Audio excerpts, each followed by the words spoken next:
오늘 예배는 유치부 헌신 예배로 드려지고 있습니다. 오늘은 찬양 인도도 아이들이 나와서 하고요. 그 다음에 대표 기도도 또 성경 봉독도 우리 유치부 아이들이 나와서 했는데요. 사실 아이들이 이렇게 나와서 하는 게 쉬운 게 아니에요.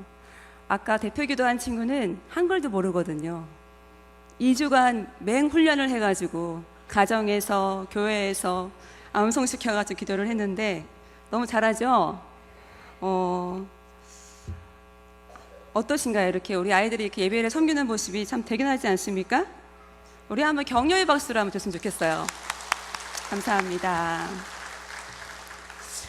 저는 이 시간 어린아이 같지 아니하면 이란 제목으로 말씀을 나누고자 합니다. 우리가 읽은 마태복음 18장은 천국에서 어떤 사람이 큰 자인지 예수님께서 어린아이 하나를 비유로 들어 말씀하신 내용입니다. 우리는 말씀을 볼 때 항상 성령의 도우심을 간구해야 합니다. 저도 방금 기도할 때 기름 부어달라는 기도를 했는데요. 왜 우리는 예배 때마다 기도 때마다 성령 충만을 간구하며 기름 부으심을 사모해야 할까요? 왜 그럴까요? 기름 부으심이 임하면 첫째로 치유와 회복이 일어납니다. 둘째, 말씀이 깨달아져요. 그래서 말씀만 잘 들어도 우리의 영혼이 소생되어지고 병이 떠나가고 문제가 해결됩니다. 셋째로 기름 부으심이 임하면 그리스도를 증거하게 되어 있어요. 또 기름 부으심이 임하면요, 우리가 주의 일을 아주 쉽게 할 수 있습니다. 성령이 주시는 지혜로 하기 때문에 그래요. 이 시간 그러한 기름 부으심이 말씀을 듣는 우리 모두에게 내려지기를 주 예수 그리스도 이름으로 축복합니다. 우리 한번 1절을 한번 보겠는데요. 1절을 보면 그때에 라고 시작을 하는데요. 그때가 언제냐면 그때는 변화산 사건이 있을 때예요. 예수님께서 베드로와 야고보와 그 형제 요한을 데리고 그들 앞에서 얼굴이 해같이 빛났어요. 그 모습을 본 베드로는 여기가 좋사오니 여기서 내가 초막을 셋을 짓겠다고 들떠 있을 때입니다. 또 그때는 언제냐면 제자훈련 받은 제자들이 귀신 들린 아이 하나를 등이 고치지 못하는 제자들에게 예수님께서 내가 얼마나 너희와 함께 있으며 얼마나 너희에게 참으리요 하고 책망하시는 그때예요. 마태복음 10장에 보면 예수님께서는 제자들에게 벌써 더러운 귀신을 쫓아내며 모든 병과 모든 약한 것을 고치는 권능을 주셨습니다. 그런데도 제자들은 벌써 2년간이나 예수님을 따라다니며 제자훈련을 받았음에도 불구하고 말씀과 기도의 능력이 나타나기는커녕 여전히 철없이 여기가 좋사오니 초막 셋을 짓겠다고 하지를 않나 귀신 들려 간질병으로 고생하는 여자아이 하나도 고치지 못하는 아주 무능한 모습들을 보게 됩니다. 그리고 이때 예수님께서는 이런 말씀하셨어요. 제자들에게 2번에 걸쳐서 벌써 십자가 순환 예고를 하셨습니다. 인자가 장차 사람들의 손에 넘겨져 죽임을 당하고 제3일에 살아나리라 이렇게 말씀하시는데 거기다 대고 제자들이 철없는 질문을 한 거예요.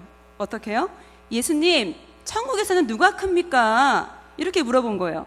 사실 제자들의 질문 속에는 이런 마음들이 녹아 있었어요. 예수님께서 영광 가운데 도래할 메시아 왕국의 모습과 천국에서의 자신들의 위치에 대해서 궁금했던 것입니다. 예수님과의 공동생활이 벌써 2년여간 지속되면서 그들이 따르는 메시아이신 예수께서 자신의 왕국을 세우실 때가 서서히 다가오고 있음을 생각을 한 거예요. 그래서 제자들 사이에서는 제자훈련 기간 초기에 발견되지 않았던 경쟁과 시기와 같은 그런 문제들이 생겨나기 시작했습니다. 그래서 이러한 질문을 하게 된 것이에요. 그러자 예수님께서는 한 어린아이를 불러 그들 가운데 세우시고 3절을 한번 읽어볼까요? 시작.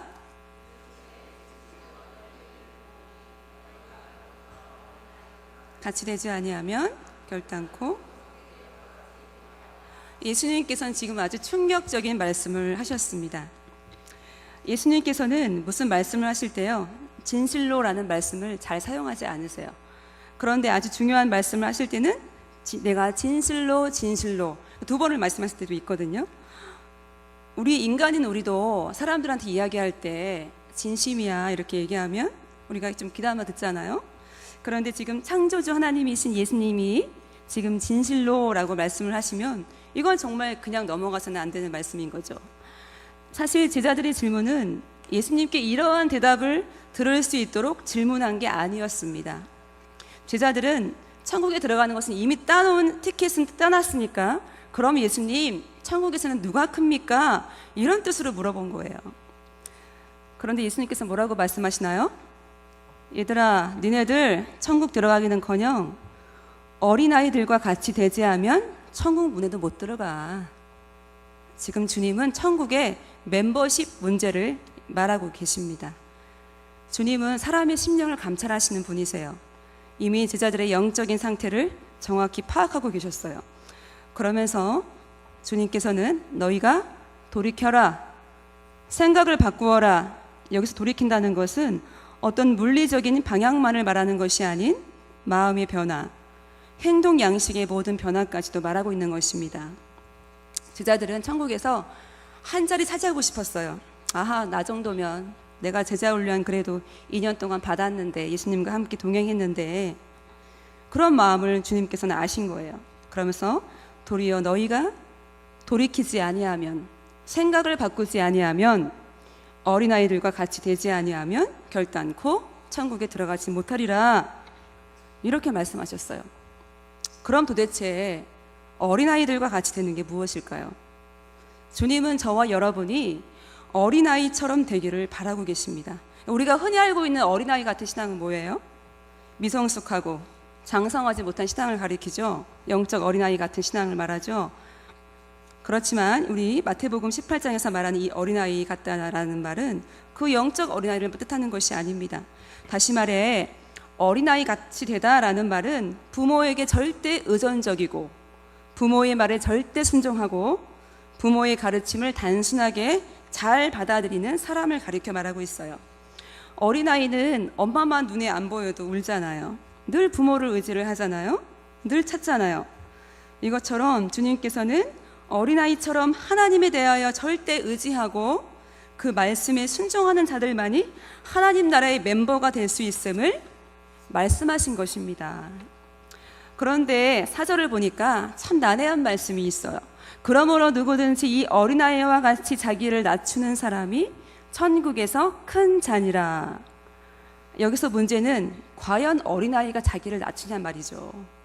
자기를 낮추는 어린아이 보셨습니까? 뭐 우리 유치부 아이들만 보더라도 너무 예쁘고 사랑스럽고, 그런데 참 죄송한 말씀이지만 자신을 겸손히 낮추는 어린아이는 없습니다.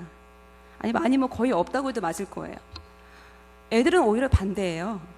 늘 자랑하기 바빠요. 쪼르르 달려와가지고 저 어제 엄마랑 어디 갔다 왔어요, 저 이거 했어요, 잘하죠. 늘 자랑하기 바쁩니다. 이 어린아이의 특징이죠. 그런데 주님께서는 어린아이와 같이 자기를 낮추는 사람이 천국에서 큰 자라고 하시는데 이게 도대체 무슨 말인가? 저와 여러분같이 현대인들은 이것을 이해할지 몰라도 2000년 전의 사람들은 이것을 금방 이해했어요. 우리가 생각하는 어린아이의 이미지가 너무 달라요. 우리는 지금 어린아이 하면은 굉장히 사랑스럽고 예쁘고 존귀하고 그렇잖아요. 그런데 2000년 전의 어린아이는 어떻습니까? 사람 취급도 못 받았어요. 사람 숫자를 셀 때도 어린아이는 세지를 않았어요. 계수하지 않았어요. 우리나라도 어린아이를 귀하게 여긴 지가 뭐 불과 몇 년 안 됐는데요. 그 어린이날을 만든 사람이 혹시 누구인지 아시나요? 방정환 선생님이 만들었는데 우리나라는 1922년에 어린이날을 만들었다고 해요. 근데 어린이날이 없는 나라도 많이 있더라고요. 제가 알아보니까. 뭐 그때만 해도 우리나라는 어린애들을 별로 귀하게 여기질 않았어요. 근데 하물며 2000년 전에는 어땠을까요? 더욱더 어린아이를 사람 취급 안 했다는 거예요. 그러니까 예수님 당시 사람들은 이 말씀의 뜻을 아는 거예요. 우리는 들으면 어떤 생각이 됩니까? 아, 어린아이같이 되어야 되겠구나, 순수해야 되겠구나, 이렇게 이해를 하지만 그 당시 이스라엘 사람들은 이 말씀을 어떻게 받아들였냐면은 아하, 애들의 위치까지 낮아져야 하는구나 라고 생각을 했다는 것입니다. 이해가 되십니까? 주님께서는 우리 보고 애들의 위치까지, 그 2000년 전에 그 형편없는 애들의 위치까지 낮아지라고 하시는 것입니다. 그래서 어린아이 같이 되다라는 말은 그 어린아이의 성격이나 성품을 닮으라는 게 아니라 그 어린아이의 형편없는 위치까지 내려가라 라는 말을 뜻하고 있습니다. 제자들은 스스로 자기 자신을 낮추는 것이 바로 높아지는 것을 알지 못했어요. 따라서 자기를 낮춘다는 것은 어린아이 위치까지 내려가서 겸손한 마음을 갖고 자발적으로 남을 섬기며 순종하는 것을 의미합니다. 바로 이러한 자가 천국의 멤버라는 거예요. 천국의 시민으로서 합당하다, 이런 말씀이에요. 사랑하는 여러분, 우리가요, 우리 자신을 스스로 낮추면 낮출수록 주님은 우리를 높여주십니다. 할렐루야. 5절에 보니까 아주 충격적인 말씀이 또 있어요. 또 누구든지 내 이름으로, 예수님의 이름으로 이런 어린아이 하나를 영접하면 곧 나를 영접함이니, 당시로서는 아주 굉장히 충격적인 이야기예요. 그렇게 형편없는 위치에 있는 어린아이를 영접하라는 거예요. 여기서는 이런 어린아이들은 어떤 뜻을 가리키고 있냐면, 어린아이 자체를 가리킬 수도 있지만 절대적으로 주님만을 의지하고 또 주님의 명령을 따르는 자들을 가리킬 수도 있고, 더 나아가서 연약하고 그 신분상 보잘것없는 소외된 자들을 뜻한다고 볼 수 있습니다. 그래서 5절에 이 어린아이라는 용어를 사용하신 예수님께서는 6절에 작은 자라고 용어를 바꾸거든요. 우리 한번 6절을 한번 다 같이 한번 읽어보겠습니다. 시작.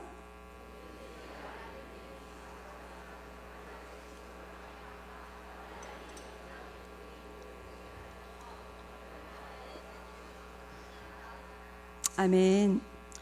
여기서 실족하게 하다. 이런 어린아이를 실족하게 한다는 말의 뜻이 뭐가 있냐면, 올무에 걸리게 하다, 함정에 걸리게 하다, 걸려 넘어지게 하다, 죄를 짓게 하다, 믿음이 연약한 사람들을 죄를 짓게 해서 미혹시키는 일들, 이런 것도 실족하게 하는 거죠.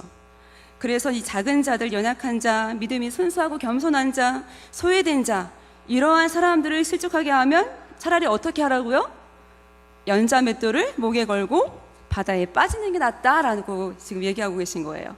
여러분, 연자 맷돌 보셨습니까? 우리 옛날 시골에 보면 맷돌 있잖아요. 이렇게 콩 가는 거. 연자 맷돌은 그렇게 작은 맷돌이 아니에요. 아주 커다란 맷돌이에요. 연자 맷돌의 무게가 무려 1톤 가까이 되는 맷돌도 있다고 합니다. 그래서 이스라엘 지방에서는 이 연자 맷돌을 사람이 돌리지 않고 나귀가 돌렸어요.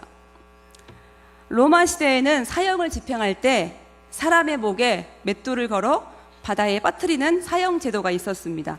왜 사람 목에 맷돌을 걸어 바다에 빠뜨립니까? 물 위에 떠오르지 못하게 하기 위해서 아닙니까? 이렇게 한 영혼을 희석시키는 것이 얼마나 크고 무서운지 우리는 말씀을 통해서 알 수 있습니다. 반면에 예수님의 관심은 온통 영혼 구원에 있다는 거예요. 저는 아주 오래전 3살 난 아들을 데리고 대형마트에 갔습니다. 정신없이 쇼핑을 하고 계산을 하려고 보니까 아들이 보이지 않는 거예요. 옛날에는 뭐 목걸이에 이름 새기고 그런 것도 안 했는데 주변을 보니까 아이가 없어요. 순간 머리가 하얘졌어요. 아이 이름을 부르면서 정신없이 돌아다니면서 찾고 돌아다니는데 1층을 가도 없고 2층을 가도 없고 화장실을 가도 없는 거예요. 도대체 누가 데려간 건 아닐까? 갑자기 눈물이 나기 시작했어요. 아이 이름을 막 부르면서 미친 사람처럼 돌아다니고 찾고 있는데 누군가가 제 뒤에서 제 머리통을 야구방망이로 확 후려치는 듯한 그런 느낌을 받았습니다. 그리고 그 즉시 내 마음 깊은 곳에서, 아주 심령 깊은 곳에서 이런 음성이 들려왔어요. 사랑하는 나의 딸아, 내가 나의 자녀들을 이렇게 애타게 찾고 있다. 사랑하는 나의 딸아, 내가 나의 자녀들을 이렇게 애타게 찾고 있다. 저는 그 자리에서 걸음을 멈추고 바닥에 털썩 주저앉았습니다.